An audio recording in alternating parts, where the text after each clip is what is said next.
בוקר טוב חברים, באולפן, מפצח מיתוסים הטכנולוגי השכונתי שלכם. שלום שלום, שמי אנדרי קופר, ופעם בשבוע, ביום חמישי, אני לוקח מיתוס טכנולוגי אחד ומפצח אותו.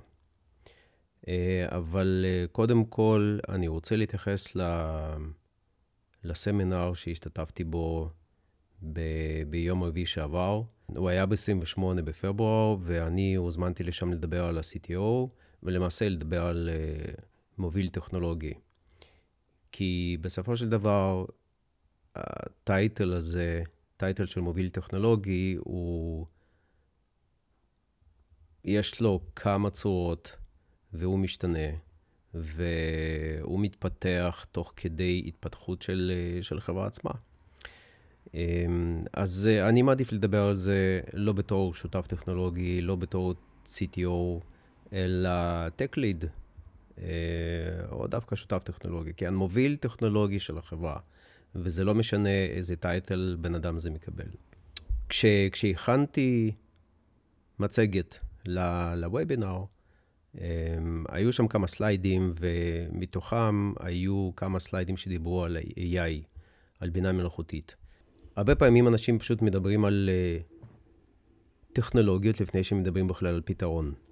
הם מדברים על SaaS לפני שבכלל חושפים מה הם הולכים לבנות. ומדברים על בינה מלאכותית לפני שבכלל חושפים מה זה אומר לפתור.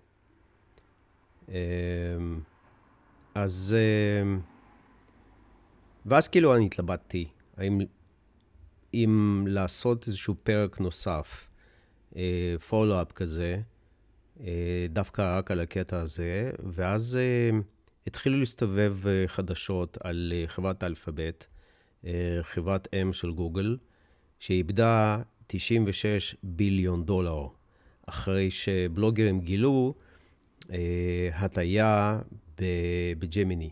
ג'מיני זה למעשה שם חדש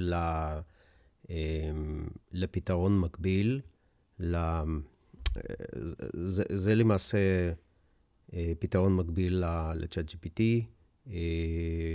מגוגל. הרבה זמן הוא רץ מתחת לשם בארד, ואחר כך הוא השתנה לשם ג'מיני. ואז למעשה בלוגרים, שבוע שעבר, גילו הטעיה. שהם טענו שתמונות היסטוריות שהם קיבלו ממודל הזה שגוגל בנו, רוב התמונות הם היו עם people of color, כמו שנקרא.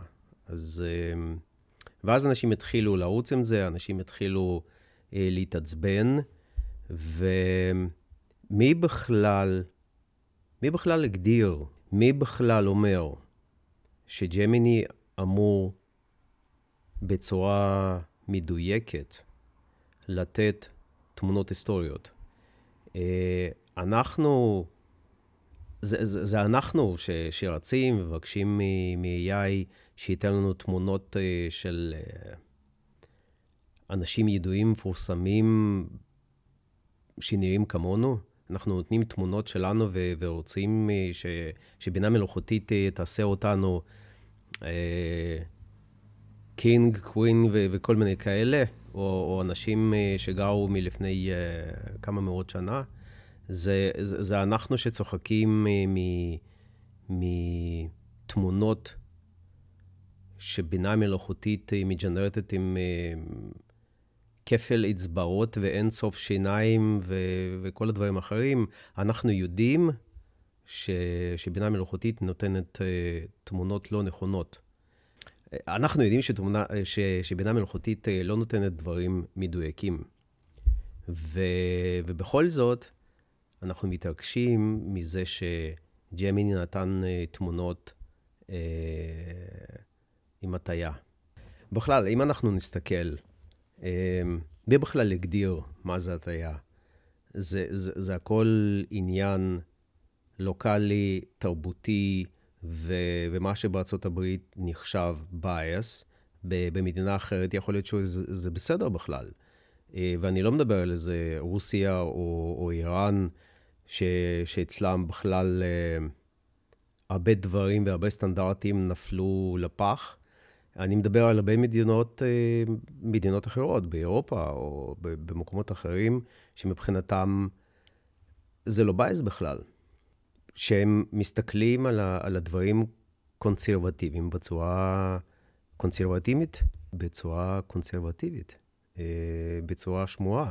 למה אני צריך להתרגש בכלל מתמונות מג'ונרטות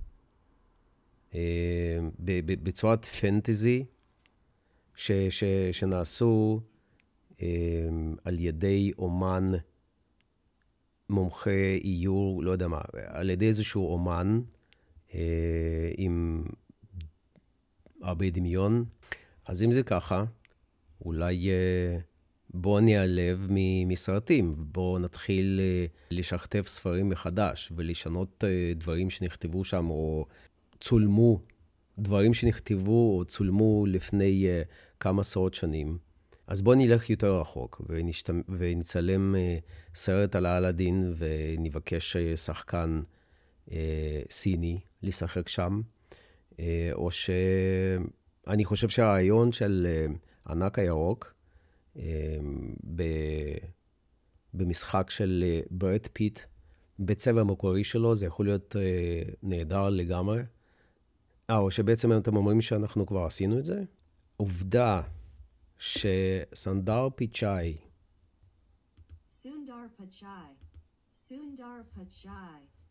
סונדר פיצ'אי.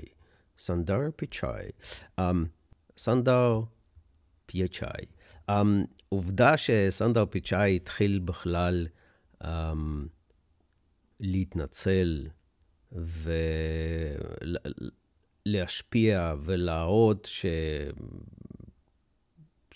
שיכולים לעצור, שהם עובדים מסביב לשעון כדי לתקן את הבעיה, זה רק מראה שאין שום עצמאות של בינה מלאכותית מודרנית,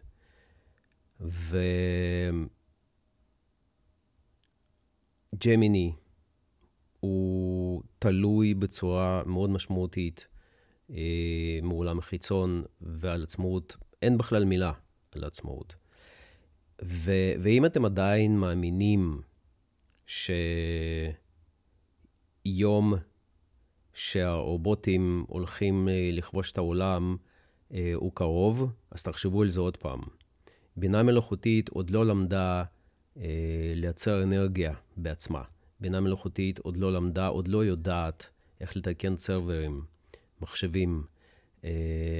לא יודעת איך להעיף אבק ממעברים וממעבדים ולוחות אם שהיא רצה עליהם בכלל בעצמה.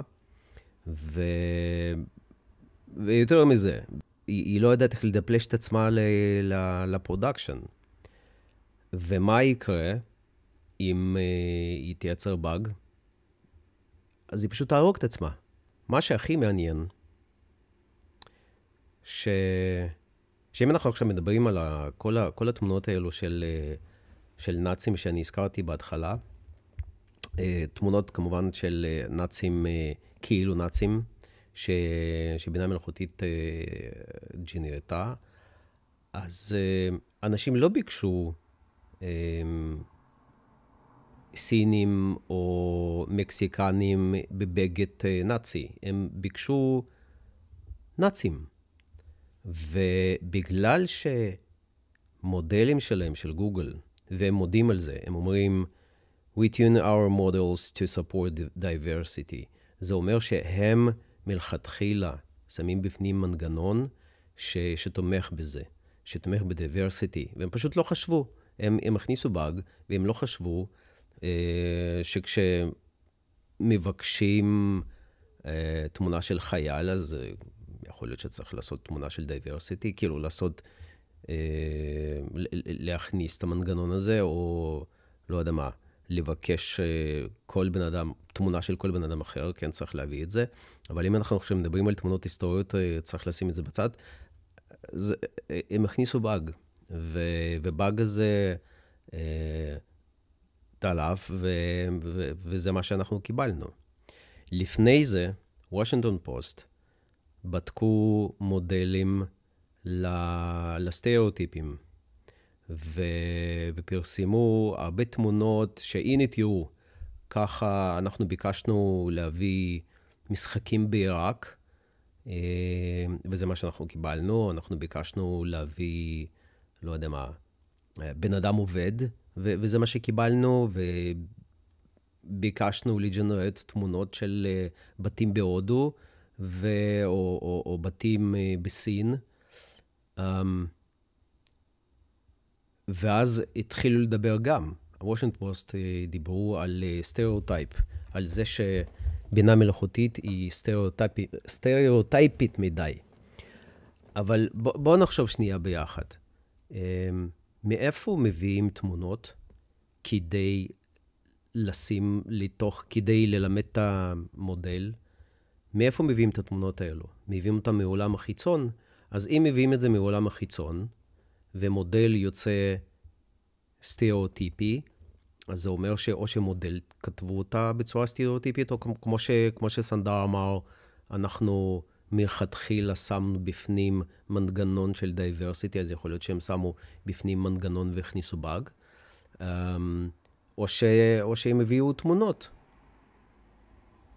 שהם כבר היו סטריאוטיפיות. מאיפה הם הביאו תמונות? או שעבדו עם איזשהו סטארט-אפ שמלא כאלה יש כבר היום, שמשתמשים בתלת מימד, במנגנוני תלת מימד, כדי לבנות תמונות שאחר כך מוכרים אותם לבינה מלאכותית, ללמד כל המודלים של בינה מלאכותית. נכון, כי אי אפשר להשיג כל כך הרבה תמונות. אז יש סטארט-אפים שעושים כסף מזה שהם מג'נרטים סטוק אימג'ס, שאחר כך מוכרים אותם במסעיות לכל מיני אלגוריתמאים שמלמדים את המודלים. ברנדרינג של סיטואציות ובתים ואנשים וטבע וכל מיני דברים כאלו, דברים שאי אפשר להשיג אותם בקלות, דברים שאחרת היינו צריכים לחפש, לא יודע מה, באינטרנט, לפנות ולשלם כסף לכל מיני שאטר סטוקים ולהביא את זה. במקום זה הם פשוט מג'נרטים תמונות שהן נראות כמעט אמיתי, ואחר כך מוכרים את זה לאנשים שמלמדים את המודלים. ואנחנו יכולים להיות בטוחים שאלו תמונות שג'נרטו בעזרת מחשב, אין להם שום קשר לעולם אמיתי. זאת אומרת, יש, אבל עד כמה זה מבוסס בייס, או עד כמה זה מבוסס סטריאוטייפים, אנחנו לא יודעים. אני אשאל אתכם שאלה הזאת עוד פעם. האם אתם עדיין מאמינים שבינה מלאכותית הולכת לכבוש את העולם? תחשבו על זה עוד פעם. האם עם כל השליטה שיש, ועם כל המנגנונים שיש, יש עדיין מקום שבינה מלאכותית תכבוש על העולם? You got the idea. לא מזמן, מישהי בשם ליזי וולקוביץ' הושמע בזה שהיא כתבה את העבודה שלה, מדענית, research, היא כתבה את זה בעזרת ChatGPT. עכשיו, דבר מעניין בכל הסיפור הזה, שאין עובדות. ההפך, היא השתמשה בטקסט אדיטור לטקס, שהוא חלק של GitHub, ושם אפשר לראות את כל הקומיטים, כל הכתיבה וכל ההוכחות שהיא בעצם המציאה את זה בעצמה, כי רואים את כל השלבים, כי רואים את כל מילה שהיא כתבה והערות שלה, איזה קטע, תראו איזה דבר נחמד אני המצאתי. לאף אחד זה לא היה מעניין. אנשים רצו והתחילו לכתוב ולהגיד שהיא בעצם השתמשה בצ'אט GPT כדי לכתוב את העבודה הזאת. ובלי להסתכל בכלל על עובדות. אנשים התחילו לרוץ עם זה ולעשות מזה רעש, ודילגו על ההוכחות, ומה שהכי מצחיק, או שבעצם עצוב, העולם קיבל את זה. אנשים האמינו. סיטואציה אחרת, בתחרות של עיצוב, מעצבת אחד, סירבו לקבל את העבודה שלה, כי אמרו שהעבודה שלה נראית יותר מדי מג'ונרטת, יותר מדי משתמשת בבינה מלאכותית, בכל מיני מיד ג'רני וכאלה. עכשיו, באותה מידה, כמו וולקוביץ', היא הביאה הוכחות שזה מה שהיא עשתה. היא אפילו הקליטה וידאו איפה שהיא מראה איך היא בעצם מציירת את הטכניקה שלה, כדי שאנשים יבינו שהיא עשה את זה בעצמה, ולא המציאה את זה. ובהתחלה הם קיבלו את זה חזרה, הם קיבלו אותה חזרה לתחרות, ואחר כך אמרו לה, את יודעת מה, אנחנו בכל זאת מוותרים על העבודה שלך, כי זה עדיין, ההוכחות לא מספיק, ופשוט לא נתנו לה להשתתף. אני שמעתי משהו מעניין. מרקוס באונלי, באחד הוידאוים שלו, אמר, שימו לב, אני רוצה שאתם תזכרו משפט הזה טוב טוב. כשאנחנו עכשיו הולכים לראות תמונות או וידאו מג'ונרט על ידי בינה מלאכותית, אנחנו מצפים כל מיני פשלות, אנחנו מצפים כל מיני דברים שבינה מלאכותית תעשה את זה לא טוב, לא טוב עד הסוף. כמו שהזכרתי את האצבעות, שיניים וכל מיני דברים אחרים. ושימו לב, כשאנחנו רוצים עכשיו לראות וידאו כזה או תמונות כאלו, אנחנו מוכנים נפשית שאנחנו הולכים לקבל פשלות. ובגלל זה אנחנו נהנים מזה. אבל ל-80% של האנשים, כאלה שעושים סקרולינג לפייסבוק או לטוויטר, הם פשוט לא יחשבו פעמיים אם יקבלו את זה, אם יחשבו שזה אמיתי. כי הם לא מצפים שזה תהיה מג'ונרט על ידי בינה מלאכותית. וזה מפחיד, וזה מגניב מצד אחד, כי אנחנו גרים עכשיו, אנחנו חיים עכשיו בזמן מאוד מגניב, אבל מצד שני, בינה מלאכותית כבר הגיעה לסיטואציה כשבן אדם מעיף מבט על זה, הוא לא חושב פעמיים, הוא חושב שזה אמיתי. אז חברים יקרים, לסיכום, בינה מלאכותית זה לא מוצר, זה כלי, זה דבר אחד. בינה מלאכותית צריך ללמד, וכדי ללמד אותה צריך מלא דאטה. דאטה שדומה למה שאתם הולכים לבנות אחר כך. אם אתם רוצים עכשיו לבנות אפליקציה או איזשהו שירות שהולך על בסיס נתונים בכניסה להחליט האם מסעדה ספציפית היא טובה או לא טובה, אז אתם צריכים להביא הרבה נתונים עם אופציות של מסעדות לא טובות, מסעדות טובות, ואתם צריכים להכיל. אם אתם באים עכשיו ואומרים, אוקיי, אני יודע איזה משהו מאוד מיוחד, אני יודע איך במבט אחד לזהות אם בן אדם חולה או לא חולה, או כמעט חולה. אז אם אני יודע, בוא עכשיו ניקח את הידע שלי ונעשה מזה AI. זה לא עובד ככה. אם וכן היינו יכולים לשים את הידע שלכם על הנייר, צריך עוד 1,000 כאלה לפחות, כדי ש-AI ידע לקחת את כל הנתונים האלו וללמוד ולבנות מודל, ואחר כך ידע להעריך על בסיס כל הדברים האחרים, האם זה קרוב בכלל או לא. אל תשמשו בינה מלאכותית בתור מוצר, זה כלי. אל תעשו פדיחות, don't make fun of yourself, ותחשבו טוב טוב במה אתם משתמשים, ואיזה טכנולוגיה אתם חושפים, ואם אתם לא מגיעים מהענף, ורק רוצים עכשיו להשתמש בבאזוורד כדי לגייס כסף, אז תעשו את זה בחוכמה, כי אחרת מי שקצת מבין בזה, הוא פשוט יודע שאתם לא יודעים כלום. בהצלחה, ונתראה שבוע הבא. ביי ביי.